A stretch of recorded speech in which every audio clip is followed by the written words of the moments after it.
पुढची बातमी बदलापूरमध्ये शाळेच्या बसमध्ये विद्यार्थिनीचा विनयभंग झाल्याचं प्रकरण आणि त्याच प्रकरणी गुन्हा दाखल झाला पाहिजे असं उदय सामंत म्हणतात। ही प्रवृत्ती वाढू नये म्हणून अशी प्रवृत्ती ठेचून काढली पाहिजे असंही सामंतांनी म्हटलंय। या प्रकरणी कडक कारवाई झाली पाहिजे असंही सामंत म्हणतात। गुन्हा दाखल झाला पाहिजे, ही प्रवृत्ती वाढू नये यासाठी ही प्रवृत्ती ठेचून टाकली पाहिजे। कडक कारवाई पोलिसांनी केली पाहिजे। आता जाऊयात पुण्यात गुंड निलेश घायवळ याच्या टोळीतील एकाला अटक करण्यात आली आहे। गुंड दत्तात्रय लाखे मोक्का प्रकरणातील आरोपी आहे। निलेश घायवळच्या टोळीतील गुन्हेगारांवरती पोलीस आता कारवाई करतायत।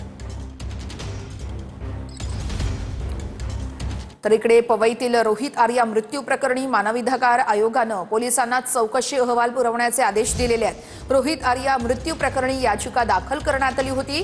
यामध्ये तक्रारदाराने पोलीस अधिकारी दत्ता नलावडे आणि अमोल वाघमारे यांच्यावरती हत्येचा खटला चालवण्याची मागणी केली होती।